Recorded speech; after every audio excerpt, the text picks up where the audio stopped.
ये जो कंगना रनौत वाला सीन था, अध्यान सुमन के एस्ट्रोलॉजर ने ही अध्यान को बताया था कि एक पहाड़ी लड़की है जो तुम्हारे खाने में इम्प्योर ब्लड मिक्स करके तुम्हें खिलाती है। कंगना रनावत पहाड़ी है? पहाड़ी है, हिमाचल से है ना वो। ओह। और मज़े की बात ये है कि ये आपको क्लाइमैक्स में एक और दूं, सलमान खान का एक शो आता था 10 का दम, सोनी टीवी पे लगता था।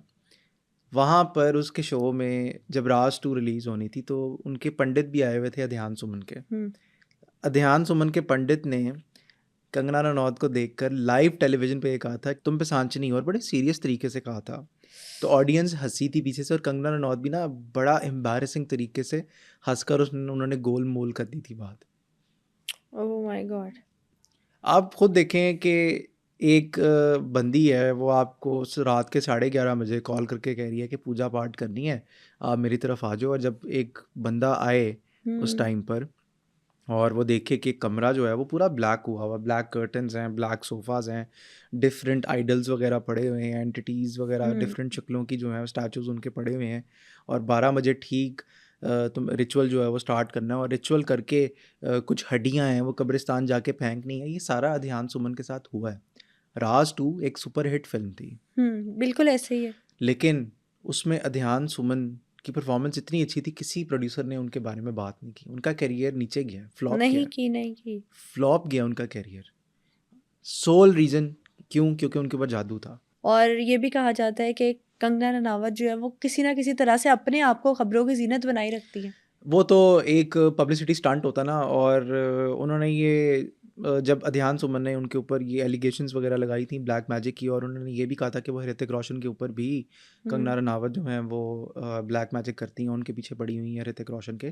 तो अब ऋतिक रोशन की फैमिली खुद स्पिरिचुअली जो है वो काफ़ी ज़्यादा स्ट्रॉन्ग है। वो अपनी हर फिल्म का नाम जो है राकेश रोशन साहब वो के से स्टार्ट करते हैं, चाहे करण अर्जुन हो, ओह, कोई मिल कहो गया ना हो, प्यार है। कहो ना प्यार है, क्रिश हो, के से नाम स्टार्ट करके। और किसी एस्ट्रोलॉजर ने उनको ये सजेशन दिया था कि आप अपनी फिल्म्स के नाम ना के से स्टार्ट किया करें, तो आपकी फिल्में सारी हिट होंगी। और ओके। हकीकत में हुआ भी ऐसे। उन्होंने उनकी बात मानी, उन्होंने अपनी फिल्म्स के नाम के से रखना स्टार्ट किया, उनकी फिल्म सुपरहिट पे सुपरहिट, सुपरहिट पे सुपरहिट। अब जो फैमिली इतना स्पिरिचुअली और एस्ट्रोलॉजिकली इतना स्ट्रिक्ट है, डिसिप्लिन्ड, वेल डिसिप्लिन्ड है, तो अगर एक लड़की, पहाड़ी लड़की कंगना रनावत जैसी उनके बेटे के पीछे पड़ेगी, तो क्या ऋतिक रोशन उसके काबू में आएगा? नहीं, बिल्कुल भी नहीं आएगा, क्योंकि ऑलरेडी उसने इस तरह के कुछ इकदामात बिल्कुल। स्पिरिचुअली किए होंगे कि वो उसकी नेगेटिव एंटिटीज़ को, नेगेटिव एनर्जीज़ को बैक ऑफ कर देगा। दिव्यंका की आपने बात की कि वो इंटरव्यू देते हुए वो रो पड़ी थी ब्लैक मैजिक के बारे में बात करते हुए, तो हमें वो चीज़ नज़र आती है जो स्क्रीन पे है। उनकी लाइफ में क्या ऐसा हुआ, उन्होंने क्या चीज़ें जो हैं वो महसूस की, फील की, being the victim of black magic, वो हमें नहीं पता। क्या कहते हैं शिद्दत थी बहुत उस चीज़ लॉन्ग की? टर्म रिलेशनशिप टूटा उनका। वही ना, क्या शिद्दत थी उस चीज़ की, क्या प्रॉब्लम थी, क्या पेन पॉइंट था उनका कि उनको किस तरह के सिम्टम्स के थ्रू गुजरना पड़ा ब्लैक मैजिक के, कि वो रो पड़ी कैमरे के आगे आके? हमें नहीं पता, हम उनके शूज़ में तो नहीं है ना, बिल्कुल हमें इस तो तरह से ही बिल्कुल है। भी आइडिया नहीं है। इसलिए जो आपको स्क्रीन पे दिख रहा होता ना, कि दिलजीत का आजकल बड़ा वो स्कैंडल आया हुआ यस। है कि वो हर उस पे कॉन्सर्ट पे जाके वो इस तरह दिलुमिनाटी के नाम से ना हाँ, और उन्होंने इल्यूमिनाटी का ये साइन बनाया बनाते होता हैं। है। और कुछ तो साइंस को वैसे भी कहा जाता है कि जैसे विक्ट्री का साइन होता है, कहते हैं ये डेवल का साइन है। फिर एक बैफोमेट का साइन होता है जिसको यूं कहते हैं पॉल कि वॉकर, ये सिंगर्स बनाते हैं। फास्ट एंड फ्यूरियस वाला जो एक्टर था पॉल वॉकर, जो जिसकी कार क्रैश हो गई थी, तो वो भी एकदम से सडन डेथ थी उसकी। वो भी एलीट्स को एक्सपोज करने लगा था।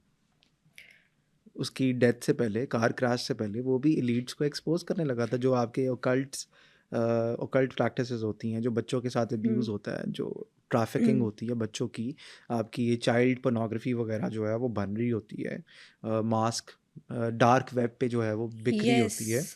तो ये सारी चीज़ें वो है वो एक्सपोज करने लगा था पॉल वॉकर। और एक ये भी कहा जाता है ना कि अगर कुछ जो क्रिटिक्स होते हैं वो ये बात करते हैं, कुछ लोग ये बात करते हैं कि स्पेसिफिक जो स्टार्स है या स्पेसिफिक सेलिब्रिटीज़ है, सिर्फ काला जादू क्या इन्हीं पे होता है। तो एक इंडियन जर्नलिस्ट है, उन्होंने क्लेम किया था कि वो सेलिब्रिटीज़ जो सीक्रेट सोसाइटीज़ का हिस्सा है, उन पर ब्लैक मैजिक कोई असर नहीं करता। हाँ, नहीं करता, क्योंकि वो ऑलरेडी, देखिए उनको ऑलरेडी वो चीज़ मिल रही है हुँ, जो वो हासिल करना चाहते हैं, which is power, hmm, fame, control. तो उनके ऊपर क्यों कोई असर होगा? वो ऑलरेडी एक बहुत बड़े पैक्ट में हैं, पैक्ट के अंदर आए हुए हैं, तो कोई चीज़ उनके ऊपर नेगेटिव क्यों असर करेगी?